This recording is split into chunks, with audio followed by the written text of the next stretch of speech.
আসসালামু আলাইকুম। এখন দেখবেন সংবাদ শিরোনাম। গুপ্ত সংগঠনের নেতারা জাল ব্যালট ছাপাচ্ছে, বরিশালে তারেক রহমানের অভিযোগ। নারী অসম্মানকারীদের ভোট না দেওয়ার আহ্বান। ক্ষমতায় গেলে পরিবার বা গোষ্ঠীতন্ত্র কায়েম করবে না জামায়াত, কুড়িগ্রামের শফিকুর রহমান ভাষণ দিচ্ছেন লালমনিরহাটের জনসভায়। জামায়াত আমিরের এক্স অ্যাকাউন্ট হ্যাকের ঘটনায় বঙ্গভবনে ডিবি টিম, সঙ্গে রাখা হয়েছে সহকারী প্রোগ্রামার সরোয়ারকে।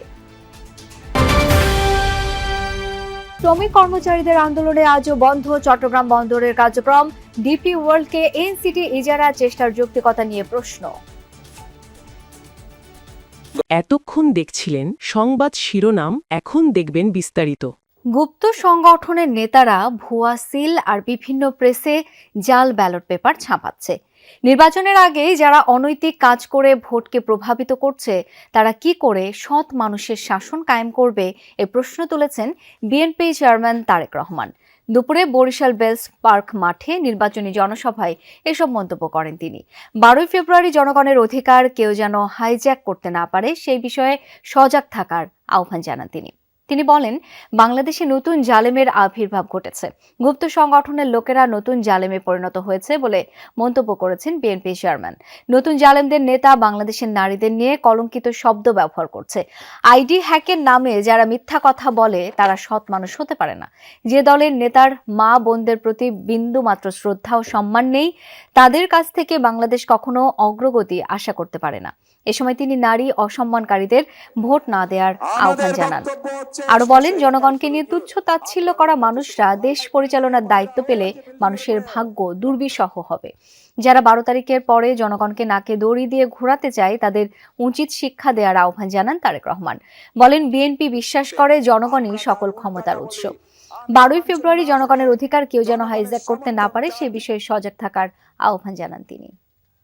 বিভিন্ন জায়গায় ভুয়া সিল ছাপাচ্ছে, কিভাবে আমরা বিভিন্নভাবে শুনতে পাচ্ছি যে তাদের পরিচিত যেগুলা প্রেস আছে সেখানে বলে তারা ব্যালট পেপার ছাপাচ্ছে, যেটি তারা পকেটে করে নিয়ে যাবে। প্রথমেই তো আপনারা অনৈতিক কাজ শুরু করছেন, অনৈতিক কাজ দিয়ে আপনারা মানুষের ভোটকে প্রভাবিত করতে যাচ্ছেন। যাদের ভোটের শুরুটাই অনৈতিক কাজ, তারা কি করে সৎ মানুষের শাসন দিতে পারে? কোন দলীয় সরকার পরিবার বা গোষ্ঠীতন্ত্র কায়েম করতে চায় না জামায়াত। এই দেশে আর কোনো জমিদারি চলবে না, এমনটাই বলেছেন জামায়াতের আমির ডাক্তার শফিকুর রহমান। কুড়িগ্রামের সরকারি কলেজ মাঠে নির্বাচনী জনসভায় যোগ দেন তিনি। বলেন, জামায়াত নিজেদের নয়, বরং দেশের 18 কোটি মানুষের বিজয় চাই। এমন দেশ চাই যা হবে সকলের। ক্ষমতায় গেলে বিদেশে পাচারকৃত অর্থ ফিরিয়ে এনে রাষ্ট্রীয় কোষাগারে জমা দেওয়া হবে বলেও মন্তব্য করেন জামায়াত আমির। কুড়িগ্রামের পর লালমনিরহাট ও টাঙ্গাইলে জনসভায় যোগ দেবেন ডাক্তার শফিকুর। এর আগে সকাল থেকেই নির্বাচনী জনসভায় আসতে শুরু করেন আশপাশের বিভিন্ন জেলার জামায়াত সহ 11 দলীয় জোটের নেতাকর্মীরা। 12 তারিখের প্রথম ভোট সারা জাতিকে, কুড়িগ্রামবাসীকে নিয়ে, সবাইকে নিয়ে।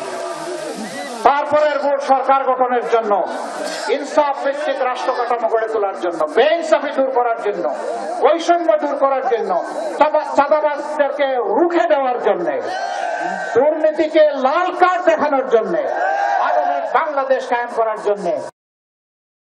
জামায়াতে ইসলামীর আমির ডাক্তার শফিকুর রহমানের এক্স অ্যাকাউন্ট হ্যাকের ঘটনায় আটক রাষ্ট্রপতির কার্যালয়ের আইসিটি শাখায় কর্মরত মোহাম্মদ সরোয়ার আলমের জড়িত থাকার প্রাথমিক তথ্য প্রমাণ পাওয়া গেছে বলে ডিবির পক্ষ থেকে জানানো হয়েছে। জড়িত ব্যক্তির জিজ্ঞাসাবাদ চলছে, জব্দ করা হয়েছে তার সব ডিভাইস।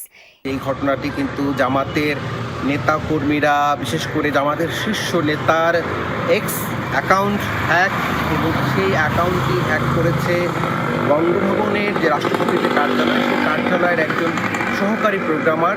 এবং তার যে মেইলটি, সেই মেইল অ্যাকাউন্টটি কিন্তু শুরুতেই জামাতের আমিরের যে এক্স অ্যাকাউন্ট হ্যাকের পরপরই কিন্তু জামাতের তরফ থেকে কিন্তু বলা হয়েছিল যে এই অ্যাকাউন্টটি এই মেইল থেকে হ্যাক করা হয়েছে।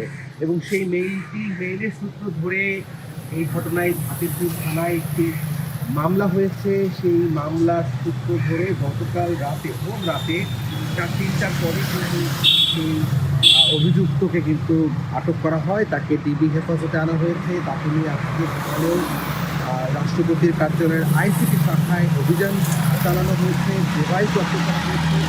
পুলিশের ঊর্ধ্বতন কর্মকর্তা যারা আছেন তারা জানিয়েছে যে প্রাথমিকভাবে তাদের যে ধারণা অনুমান সেটি হচ্ছে যে এই মেইল থেকেই এই টুইটারের যে অ্যাকাউন্টটি সেই অ্যাকাউন্টটি হ্যাক করা হয়েছে।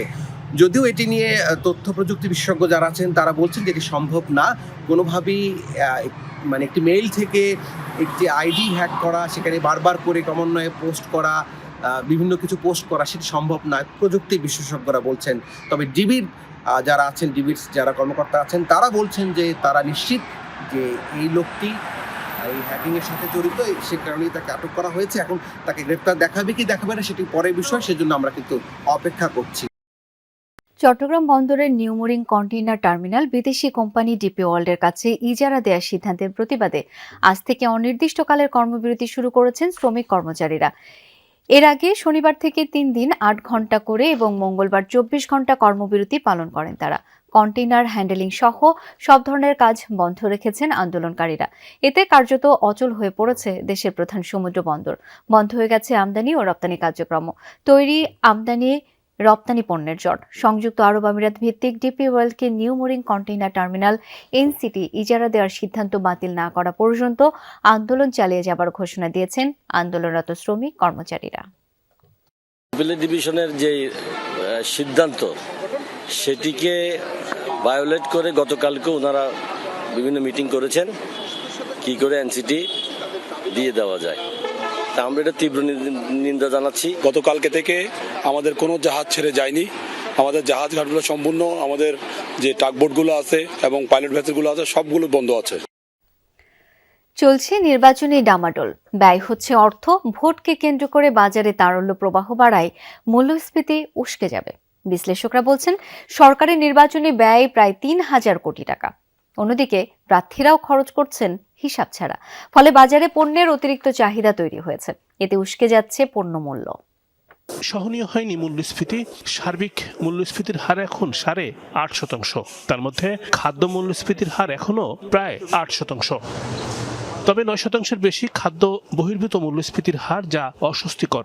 ব্যয়ের চাপে নাজেহাল নিম্ন ও মধ্যশ্রেণীর বিপুল সংখ্যক মানুষ। কঠিন এই সময়ে এসেছে নির্বাচন। ভোট উৎসবকে ঘিরে উঠছে টাকা। নির্বাচন পরিচালনায় সরকারের ব্যয় হচ্ছে ৩,০০০ কোটি টাকার বেশি। আসন প্রতি ব্যয় দাঁড়াচ্ছে 10.৫ কোটি টাকা। নির্বাচন কেন্দ্রিক সরকারি ব্যয়ের খাত অনেক। দেশের প্রত্যন্ত এলাকায় পৌঁছাবে অর্থ। নির্বাচনের জন্য সরকারি ব্যয় বাড়বে, যেগুলো বেশিরভাগ ক্ষেত্রেই অনুৎপাদনশীল। কাজে সবকিছু মিলিয়ে এই সময়ে আপনার চাহিদার উপরে একটা বড় প্রভাব পড়বে। আমাদের সংস্কৃতি হচ্ছে মানুষের আগে কিন্তু জিনিসপত্রের দাম বাড়িয়ে দেওয়া।